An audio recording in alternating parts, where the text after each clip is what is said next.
Welcome to TheInnerSoup. This is just a little way that I hopefully can pass on some stuff to my friends and family that might not know about cooking. And I get a lot of comments about my cooking, and so I thought I'd give this a shot and just see if people liked it. So bear with me, this is the first episode. So the first thing I want to tell you is about my philosophy on being a cook. I think that what the essence of being a cook is failure and not being afraid to fail. You can take a recipe and follow it step by step and repeat exactly what the recipe says, and you'll end up with something. Your techniques may not be right. You may not achieve the best version of that recipe, but I don't really think of that as being a cook. I think of that as cooking. I think being a cook is about taking a chance, being vulnerable, putting yourself out there into your recipe. You make chili, you make really good chili, throw a chocolate bar in there. You may come out, it may be awful, you may hate it, but you tried. And that's the only way that you can really grow, is by failing. So I just want to make sure that you understand it's about that you can never, it doesn't matter if you fail. And cooking is about self-esteem and self-confidence. There's nobody else matters except for you and your taste buds. That's all that matters. Now, once you get good, or when you're cooking for a bunch of people, then that you could take into effect what they want, what they like, and what they don't like. But you have to trust your taste, your palate. You have to taste as you're cooking, as you're going through it, and you are the judge above all else of what is good and what is bad. And if somebody says that they don't like your food, then they're wrong. And that's just the way it is. Now, once you get the skills and the confidence, and you can hit these marks over and over and over again, then you can say, okay, this person that I'm making this for doesn't like onions, or they like things a little sweeter, or they can't tolerate as much hot peppers as I can. Then you can change and you can alter and you can base things. But if you cook something and you think it's good and you serve it and somebody says it's bad, they're wrong. That's just the way it is, until you get to the next level. But you have to trust in yourself, and that's the most important thing about cooking. Don't be afraid to fail, and always trust yourself. I'm gonna leave that there. All right, so this first episode is for a really good friend. I made some food for her while she was laid up, I guess you could say, when she was having her first child. And I constantly get comments on my pot roast from her, and a really good friend. I've known her for a long time. It's Kate Ellis. So I just want to let you know this one's going out to you. Pot roast is I'm kind of embarrassed because this is actually the easiest recipe in the world to do. All you need to do is get one of these, and it's McCormick bag and season. And it used to be a little bit wider, and there would be a bag on one side and the seasoning on the same other side. But they've done something cool here, and they've kind of double layered it. So this bag is in here, and the seasonings, you cut the top off here, you get the seasonings, you cut the top off here, you get the bag. But basically, all that you need to do is get a cut of meat, get the right cut of meat, put it in the bag, put some potatoes in there, put some carrots in there. If you are a Philistine, you can put celery in there. And then you just seal the bag and you put it in the oven. You follow the directions exactly on the package, and I guarantee you'll get great pot roast every time. That's the simple, easy way. All right. Now, the second way involves some things that I learned from a cookbook. So I'm just going to sidetrack right here and talk about cookbooks for a second. My first cookbook, and the most important cookbook that I think for somebody that wants to learn how to cook, is called The New Professional Chef, and it's the Culinary Institute of America's textbook. Mine got damaged when it was in storage, got wet, and I had to throw it out. I was very upset about it. And it cost about $60. And my edition that I started with was the 5th edition. I think it was the first year they used the word new. but they have one every year. It's a textbook. And that book will cover everything that aspiring cook wants to know. It is a textbook, but it'll tell you how to hold a knife, what a julienne cut is compared to a dice, a small dice. Your 5 mother sauces, your 7 mother sauces, your 16 different stages of roux, which all these things, hopefully if people like these videos, we'll get to. But The New Professional Chef, it's a great book. I cannot suggest it any stronger for an aspiring cook, or somebody that doesn't really know anything. Some of the stuff is going to be way over your head. You're not going to understand it. Just ignore it. Don't even worry about it. Just get the information that you can get out of it and work with what you can work with, and then you'll build over time. And that's the whole thing about cooking is nobody's a good cook. You have to become a good cook. And the way you become a good cook is by cooking a recipe over and over and over again and tweaking it here, tweaking it there, and testing it. You, just like anything, the 1,000 hours or whatever the thing is that however much you put in, that's what you're going to get out of it. All you need to do is keep an open mind, keep a happy mind, drink a bottle of wine or Bloody Mary or something while you're doing it. Don't get down on yourself. Just get back up to the plate. It's the most essential life lesson anybody can learn, and it'll help you in every aspect of your life. That's why I think being a cook is such a great thing. Okay, so that cookbook is for the first new cook. The second cookbook that I suggest is it's just a magazine, and this is the magazine right here. It's called Cooks Illustrated. And it is 60 pages, comes in the mail with the paper cover. Then this is the actual cover. There's usually a still life on the front. And then on the back, they have one of these pictures, which is different every time. This particular one is chocolate, and it's all the different, it's an hand illustrated different versions of the chocolate, the cocoa bean, the final, the nibs, so on and so forth. It's kind of cool, kind of fun. Then as you go in, this is this is actually not an older version. They have a listing of the recipes in color. Then the whole magazine is black and white. And then at the end, it has another color page with a picture of all the dishes and an index where you can find it. Some of the really cool features of this magazine is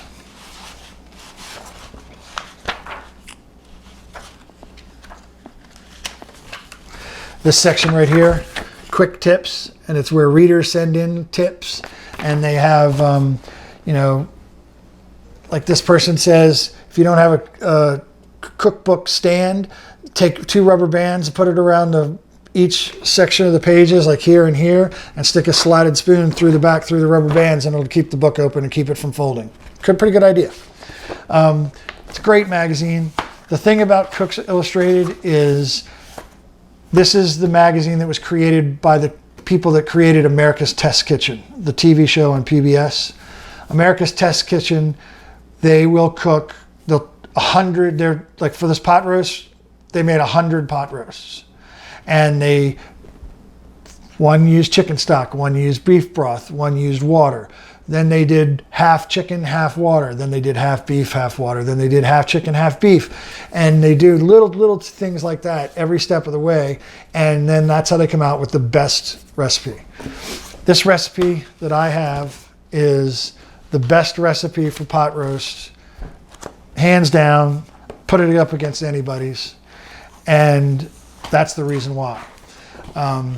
This is it right here. And it was in the March-April edition of 2002. And I'm not going to read you the whole thing, but the main thing that they came out in this article, is that what you need to do, and it was done by a mistake. The author left the roast in the oven and missed the timer when it went off, left it in there an extra hour longer than she should, but it turned out it was so amazing. So she did it again to test to see what happened. And every one that they did, that they left it in for an extra hour or more cooking time, was head and shoulders above all the rest. So they found something out by error. They failed. Most people would be upset that it was in there for an extra hour, but it turned out that was the key to the whole thing. So I'm going to give you, I base my recipes on that. When I got the recipe, I followed it. I went step by step. I did everything. Once I understood the recipe and what was happening, then I don't ever look at it again because I know what I need to do. And I feel confident that I can trial and error and do that kind of stuff. So what you need is this. This is a Dutch oven, and this is Le Creuset, which is super expensive and worth every single penny that you put into it. You could also use a regular cast iron one. That's totally fine. This is a cast iron pot with enamel on the sides. So it gives you a kind of a non-stick, you don't have to season it, and it's just taking the cast iron up a notch. If you ask any cook, they'll tell you that Le Creuset is worth its weight in gold. These are heirlooms that get passed down from families.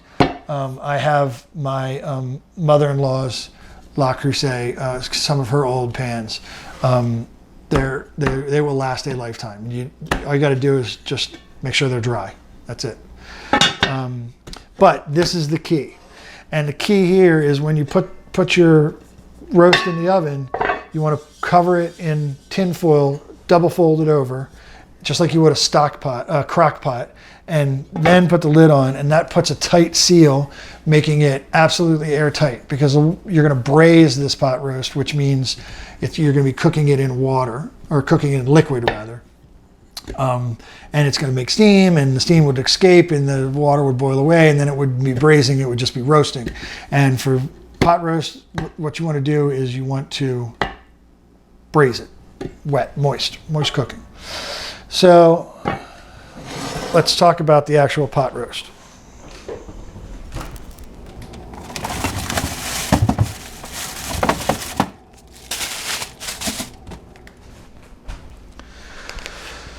So pot roast isn't anything special, but you want to make sure you get the right cut of meat.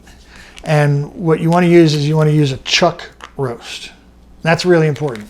You can do a roast with eye round, top round. You could do that. You could put prime rib in here, a rib roast. But for pot roast, for the thing that we're talking about, fall apart meat, potatoes that you could eat without your dentures, carrots, brown gravy, slice of white Wonder Bread with double butter on it. That's the only way to go, okay? Now, there's actually even a better cut than this, and it's called the 7-bone cut or the 7-blade cut. And the reason why is because it has a bone in it that looks like the number 7.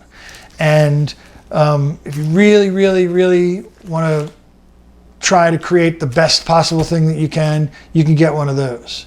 However, I've made them with short ribs. It's awesome. And I live with somebody that doesn't eat meat. I don't know what the word is. Pescatarian, vegan,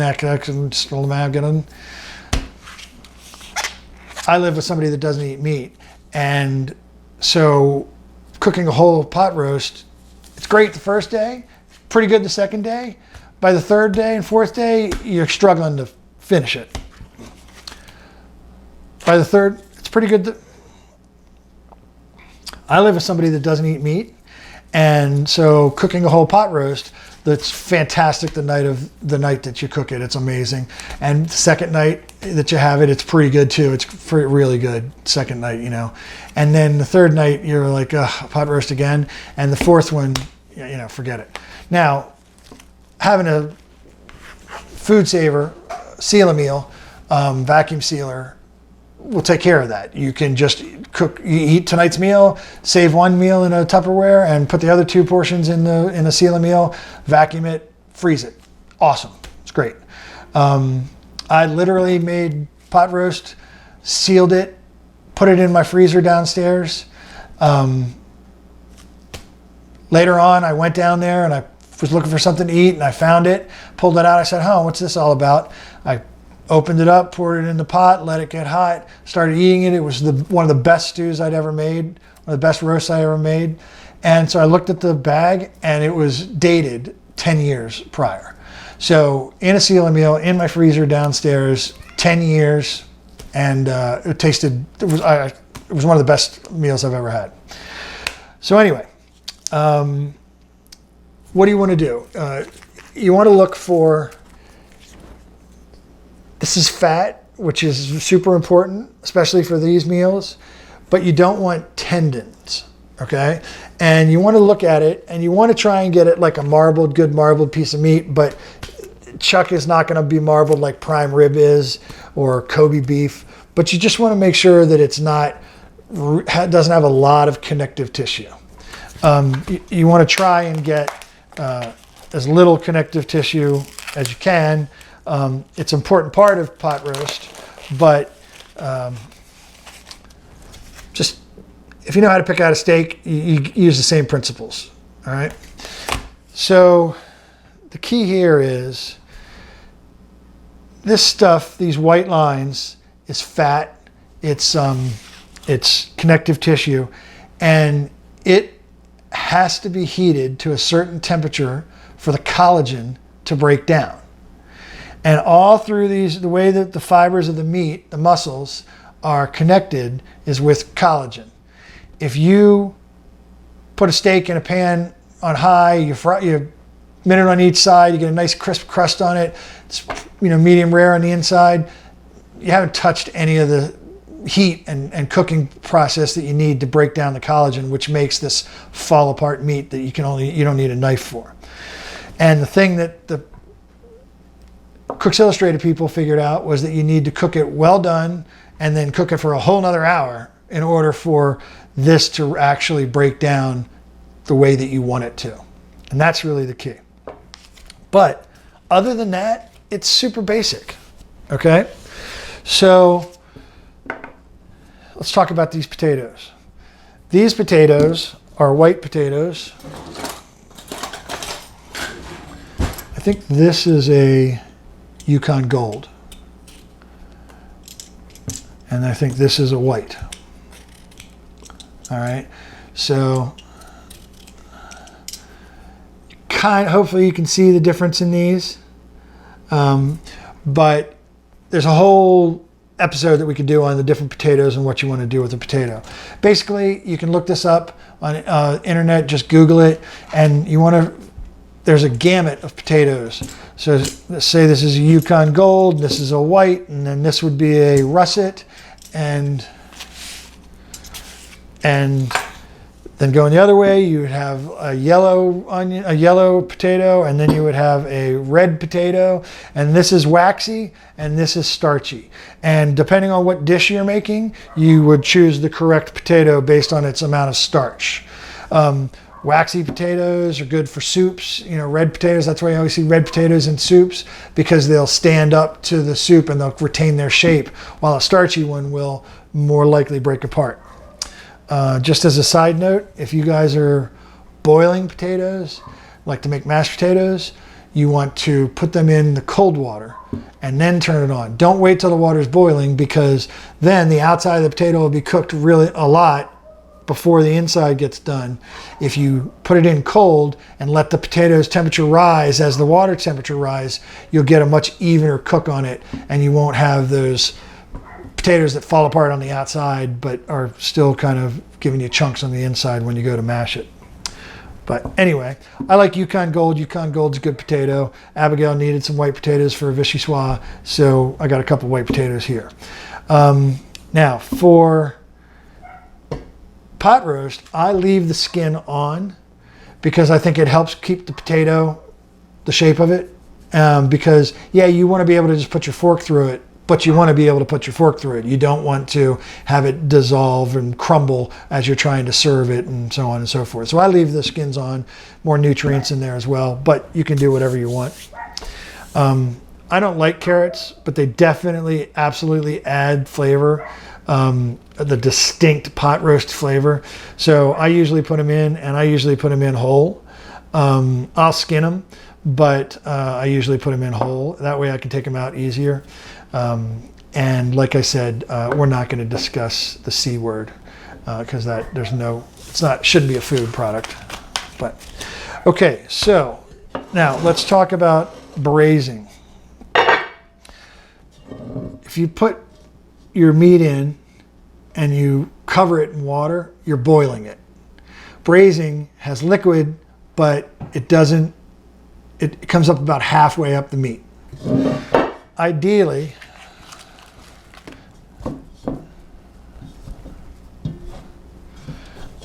you would have something that looks like this,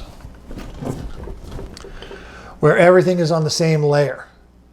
And you fit everything in there, and everything sits 1/2 to 3/4 of the way covered in broth. Sometimes you can't do that. So you can try a couple different ways. I've tried a whole bunch of ways. You can put the meat on the bottom, put the potatoes on the top. You can put the potatoes on the bottom, put the meat on top. But what happens is whatever is sitting out of the water roasts instead of braises, and it still comes out okay, but it's just not the best possible way. So what I normally do is I'll put the carrots on the bottom and put some potatoes around. I'll try and cut the carrots and the potatoes the same height, and then I'll lay the steak on top of it, but trying to keep everything as low as possible and as even as possible. That's pretty much how I do it. All right, let's talk about some other things. So the first thing is about how do you season your meat. If you have quality meat, beef, you should season it with salt and pepper, and that's it, nothing else. That's what really makes the meat shine. Now I am going to add the seasoning from this to my pot roast. That's going to be my seasoning because it's the best. But when you're just dealing with meat in general, salt and pepper is where you want to start, and that's it. You have to be conscious, especially if you're in a low sodium diet or you don't like a lot of salt. If this has salt in it, high sodium content, maybe you don't want to put salt on it. Okay, so just be conscious that salt builds. Salt never goes away. And that's what you're doing is you're building flavor profiles. And if you add salt onto the meat, and then you add salt when you add the potatoes, and then when you put in a broth that's a high sodium broth, and then you add these, you're stacking salt and salt and salt and salt. So be conscious of it. You can always add salt at the end and achieve basically the same, if not a better result. Because it's right there, it's fresh, it's right, you bite into the crystal, that kind of thing. But you'll experience all of that later. All right, so the next thing is searing the meat. Searing the meat is, people used to say, you sear it to keep the juices in, right? You want to sear your steak on both sides before you put it in the oven to roast, because you want to seal all the liquid in it. That's complete bullshit. Cooks Illustrated took 500 steaks or however many they did, and they weighed every one of them, and then they cooked them several different ways, and the weight reduction was next to nothing. So you didn't lose, son of a bitch.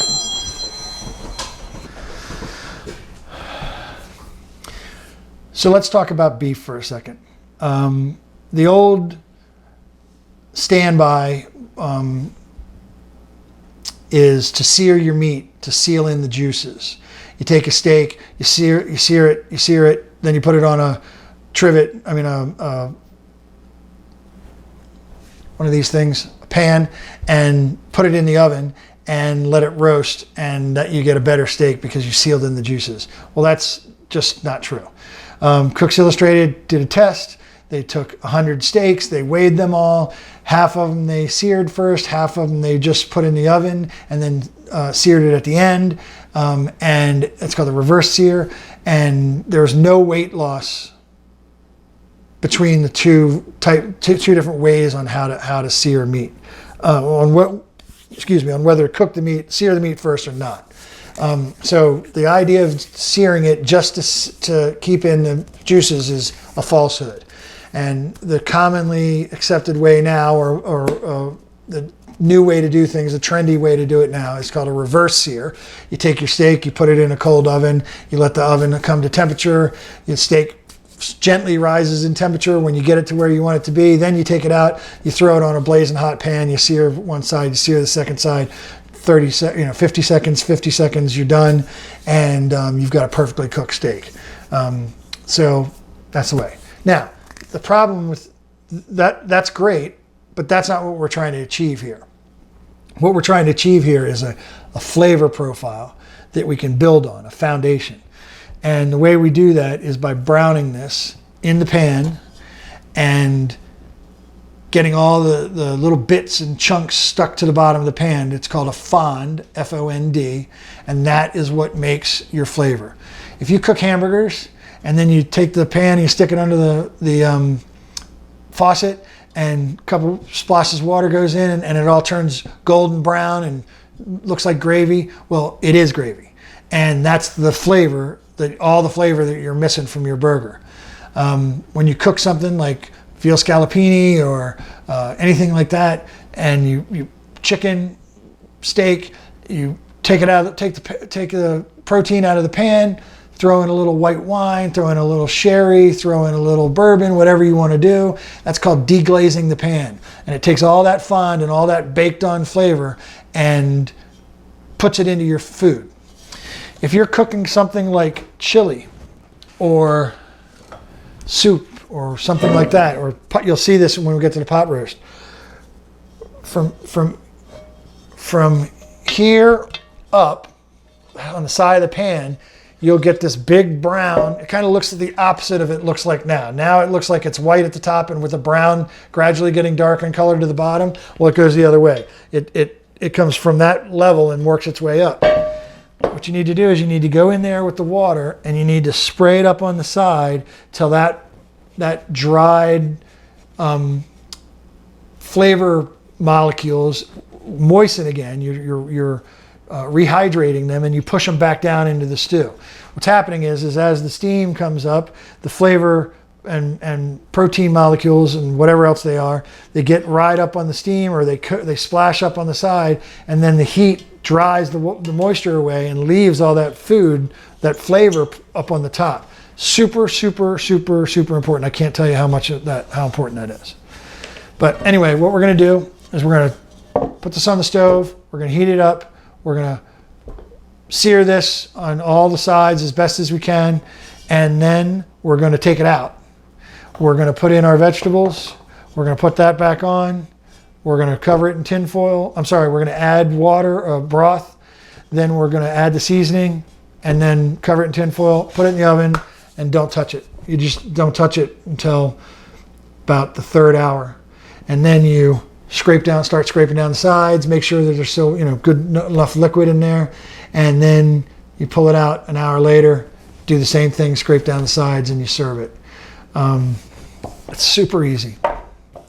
So let's go ahead and move to that portion. I'm going to break down the camera and reset it up, and we'll be right over there in a second. Going to salt and pepper the meat. Super easy. Fresh ground pepper. Now, salt is okay. You can add it after the fact and it'll do its job. Probably just the same, if not a little brighter.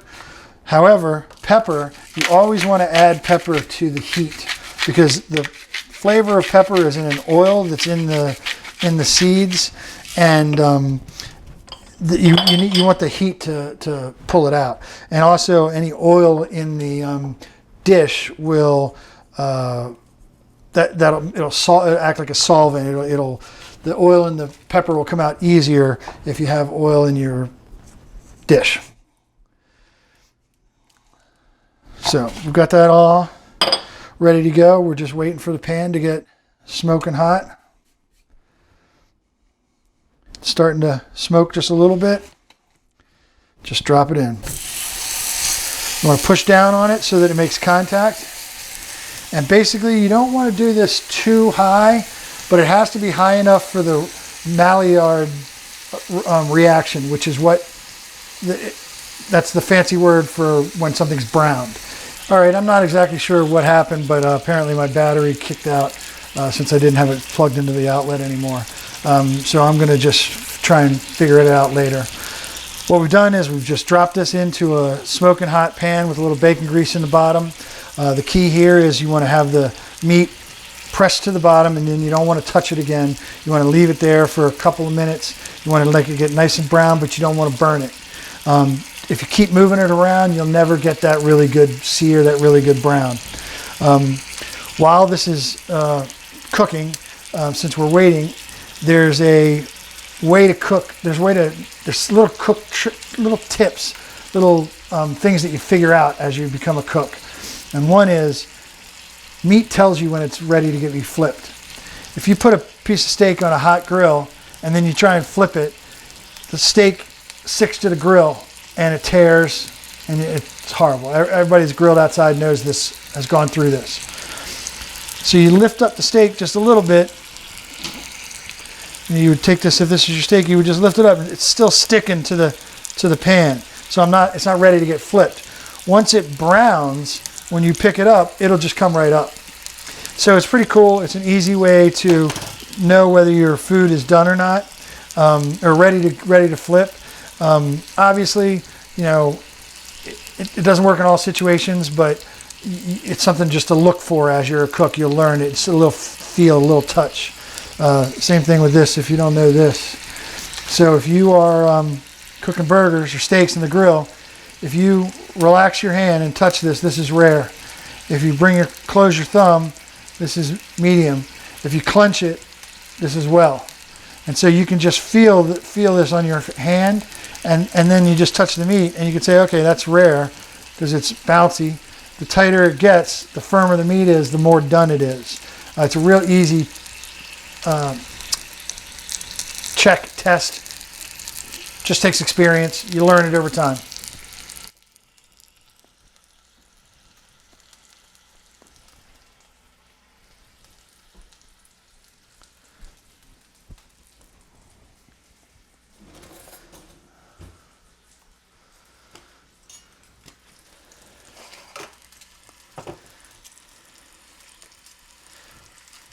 Not sure if you can see this.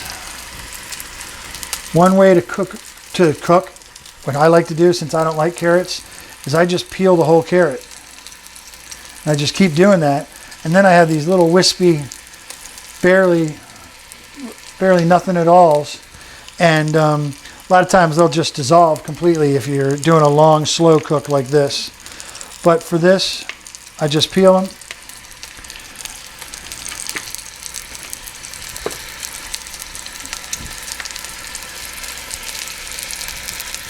You just peel them, and then this will just drop in the bottom of the pan. You actually could just wash them. You don't even have to peel them, but I like to peel them.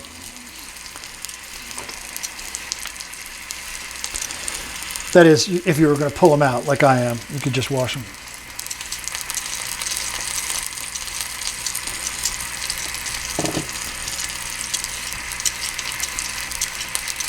Another way to know when meat is getting cooked correctly, or when you should start paying attention to going to the next step, is seeing the blood. When the blood comes through on this side, that means the piece of meat is heated up pretty close to all the way through, and you should start looking at maybe flipping it over. So we're going to do that right now. I'm just going to grab this, and you can look right here, still firmly attached to the pan. So that part lifted up, but that's because it's not as hot there as it is in the center. So I'm going to let this go for a little while longer. All right, let's see where we're at right now. Still rock solid down there. That part seems okay. All right, I'm going to go ahead and pull this up because I think it's seared. Oh, see, you can see exactly what I'm talking about.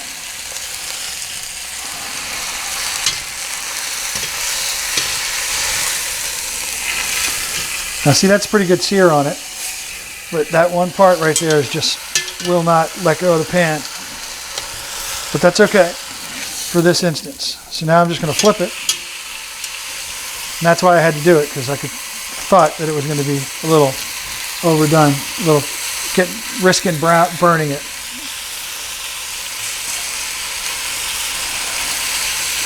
Okay, so we're going to let that sear. I'm going to go ahead and cut my potatoes. So basically cutting my potatoes. The thing that you have to figure out, let's say I was going to serve both these these potatoes and carrots. If I cut this like this and then put this in there like that, this would cook so much faster because it's smaller than this would. In this particular case, since I'm not going to use the carrots, it doesn't matter what size they are, but you want to cut the potatoes to be the same size roughly. Okay, so I'm just going to stick them in here.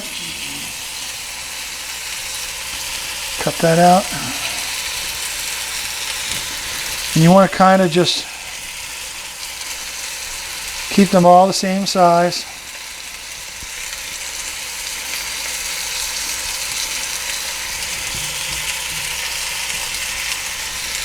This one I'm only going to cut in half. This one I'll cut.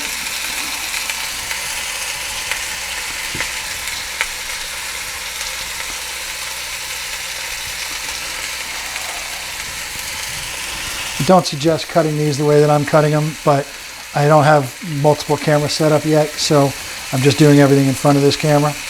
I'll do a whole show based on knives and knife skills and how to do that stuff.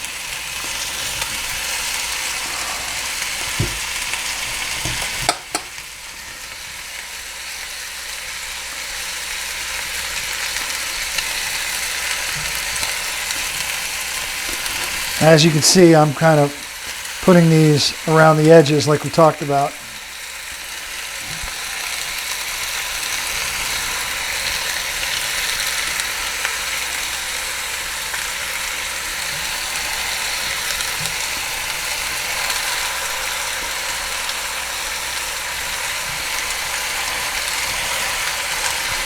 So now everything's kind of the same height. Again, I don't really care about the carrots, but I'm putting them in there. Since everything's pretty much the same height, I'm going to cut these smaller instead of just throwing them in. I was going to put them underneath the steak, but I'm not going to now. So I'm just going to kind of try and get them in there as best I can.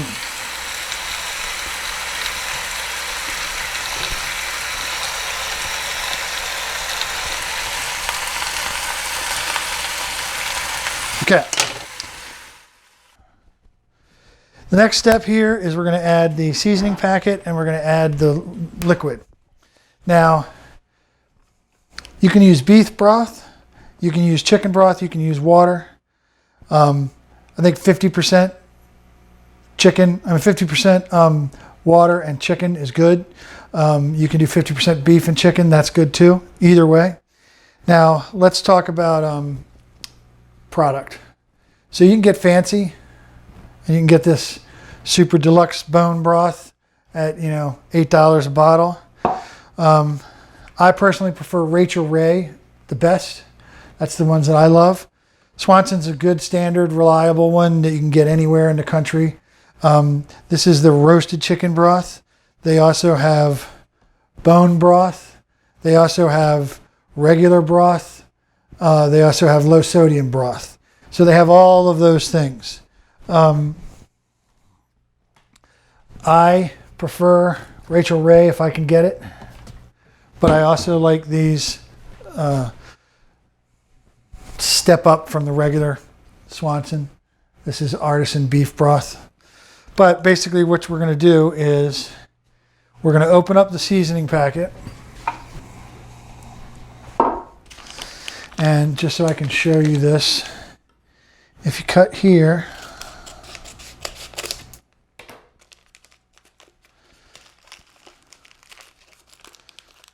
I didn't cut it well enough. There's a little sealed plastic bag on the outside of the seasoning packet. You can see in there. So I'm going to pull this out. Oh, that's weird. There's seasoning in there. They put the bag in the seasoning. So basically with this, you peel off this little white sticker.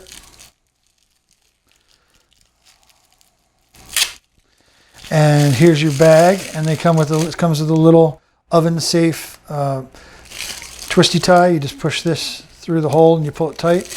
But basically this is the bag. You put your meat and vegetables in here, then stick this on a roasting tray, like a sheet pan that's a little, that's got sides, it's got little sides on it, and super simple. But what I'm going to do is I'm going to steal the seasonings out of this, and I'm going to put them in this mixing bowl. Because if I just pour this on there, then it's just going to stick to the top of the steak, and it won't be in the liquid. So then I'm going to take my broth and I'm going to pour it in here. And then I'm just going to stir this up.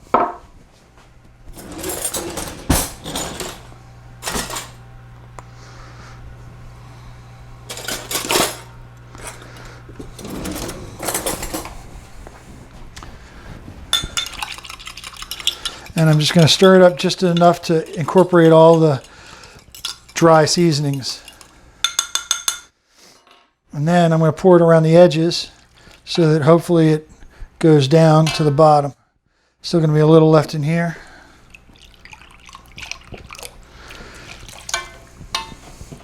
Now I'm going to open up the chicken broth. Same thing. I'm just going to pour it around the edges until it gets up to about halfway, 3/4 of the way. And then we're done. Turn the oven to 300. If you have a roast setting, which heats from the bottom and the top, I would use that. If you have a convection oven that circulates the heat, I would use that. Pull this out.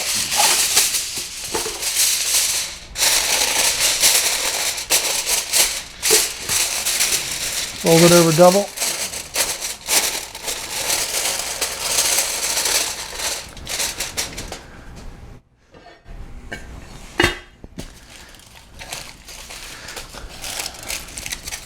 That's it. That's the whole thing. Put it in the oven, 300 for 4 hours. We're going to pull the pot roast out. It's been 2 hours.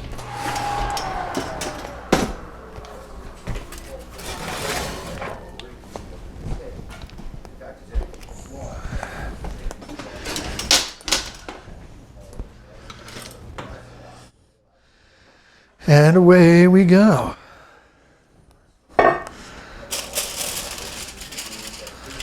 All right, that's looking about right. So you can see what I was talking about this stuff right here.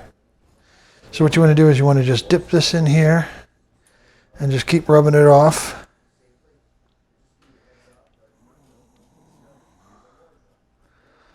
And you got to keep adding water to it because it won't come off unless it's got water on it. But you see what I'm doing here. And you don't have to do this at the 2 hour mark. You can wait till the very end. Basically, it'll just keep you from having to do it twice. But I wanted to show it to you while I had you.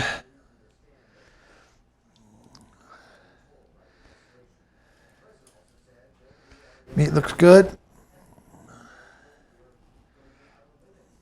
Maybe the water's a little high. But that's basically the whole deal. Now we just wait 2 more hours. Scrape it down again. But that stuff right there, oh, that's the golden. That's the good stuff right there. All right, let's just put it back together.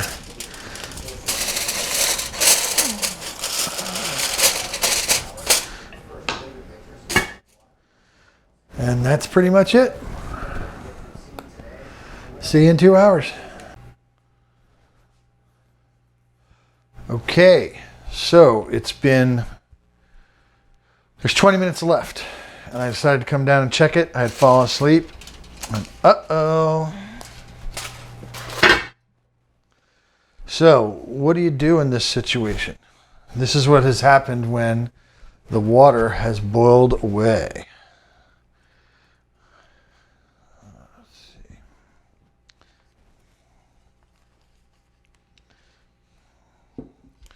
see. See, there's very little bit of liquid in there.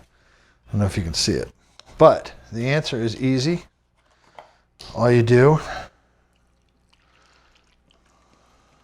pour a little more in there. Now that was cold out of the fridge, so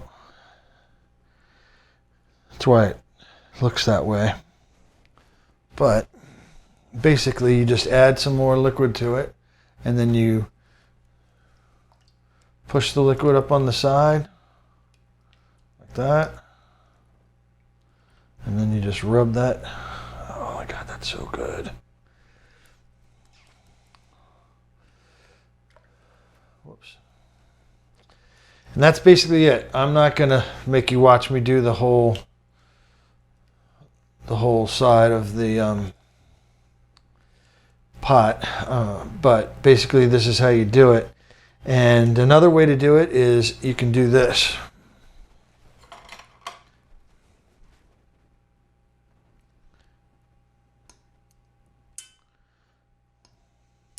Whoops.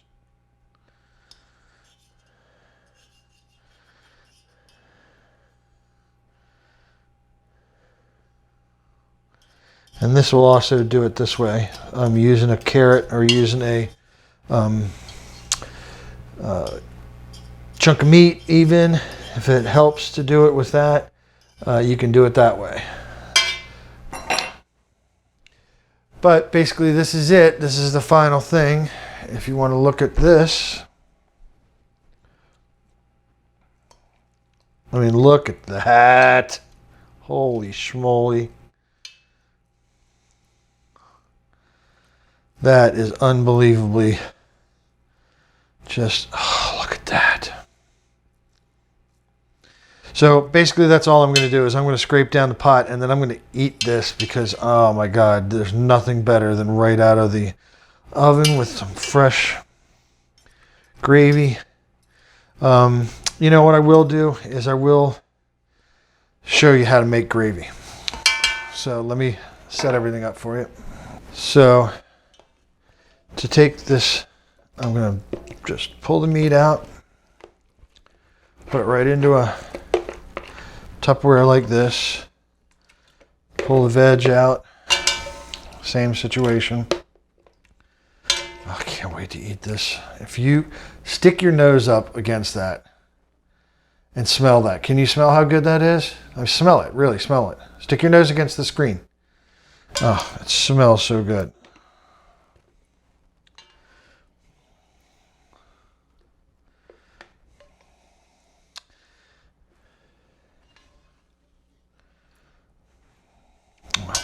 This is so good.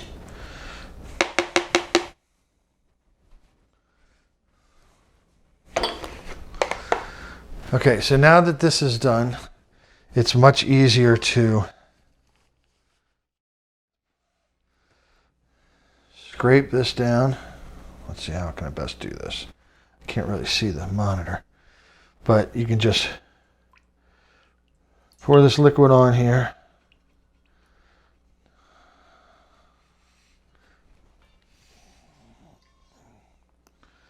You just got to let it get a little wet, and then it'll just scrape right down. I'm not putting any pressure on. It's not hard to do. You just have to moisturize it. I don't know what the right word is I'm thinking of.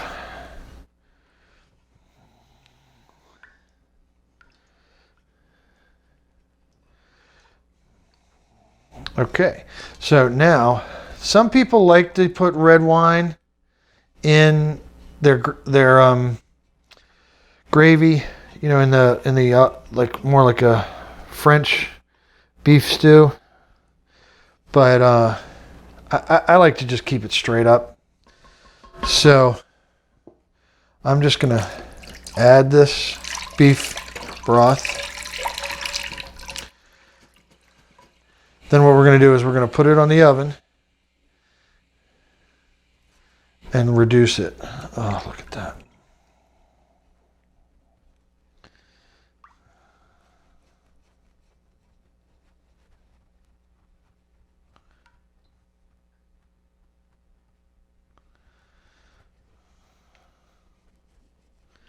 All right, let's switch over to the oven.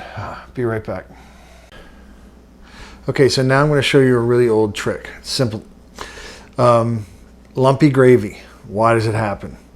Lumpy gravy is because you're adding cold roux to cold stock or hot roux to hot stock. And that's not what you want to do. You want to add hot to cold or cold to hot, one of the two.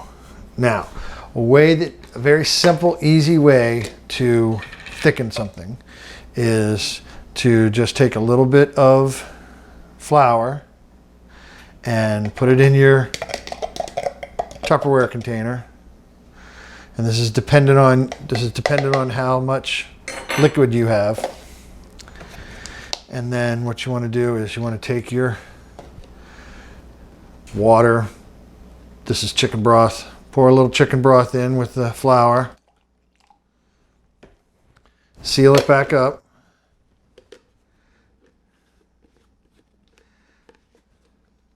And then just shake it.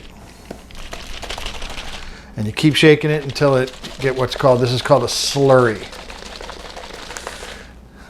And then once you have the slurry, then you add this to your pot. And I'll show you that right now. I just put the pot on the stove and it's getting ready to boil any second now.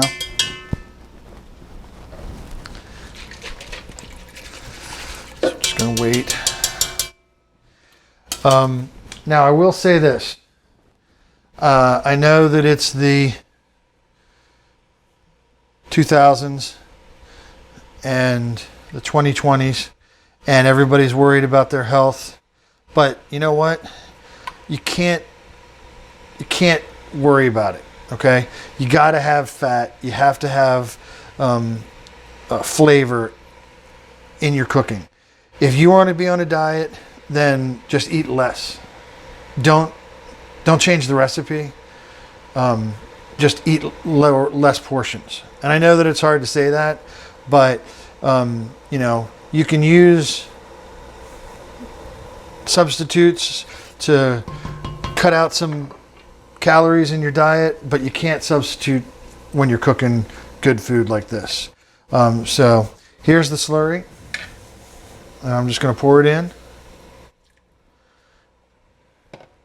Now watch, it'll just thicken right up. That was cold, so it's going to come back to a boil. And all you're really looking for here is what's called a nap. And by that, I'm going to turn it off high.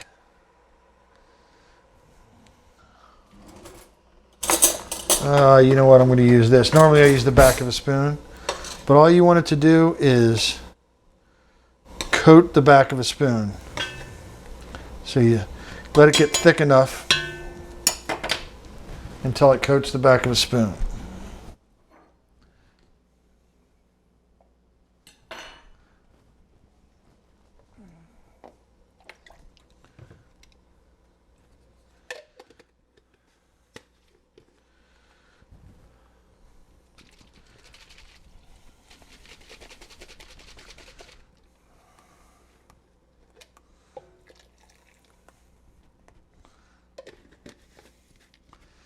Another good thing to do a slurry with is cornstarch instead of flour. That works really well, especially if you're trying to get a shine to your product, if you're doing a soup.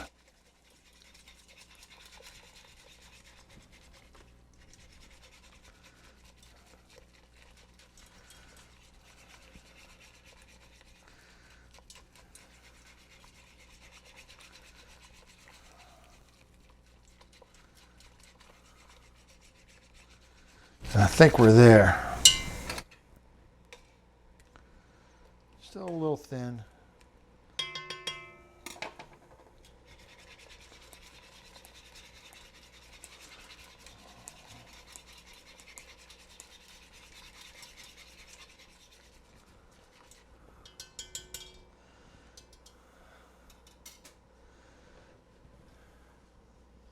Try it one more time.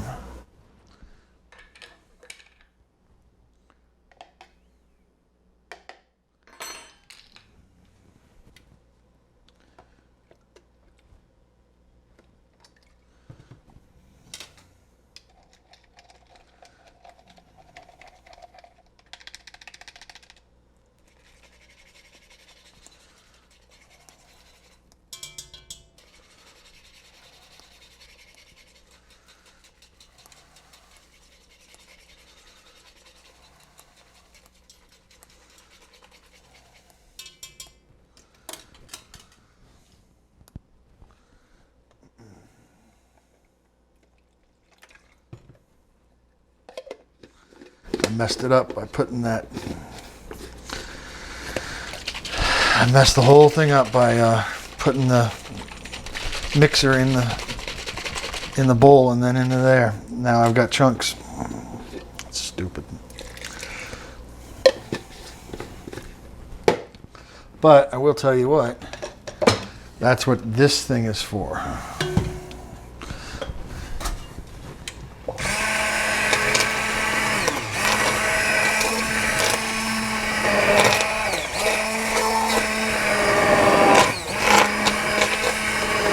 This is an immersion blender, and it is the single best tool in my kitchen. I use it all the time.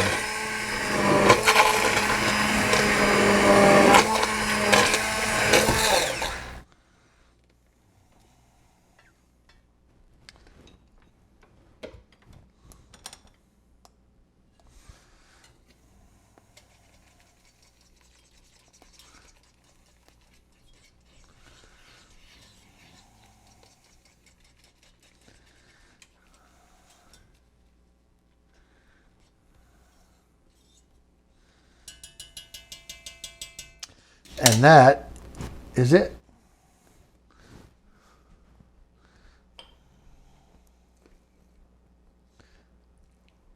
If I take a chunk of meat,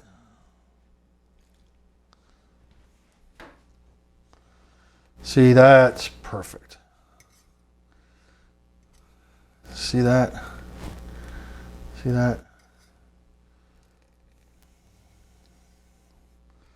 Love it. This is what it looks like.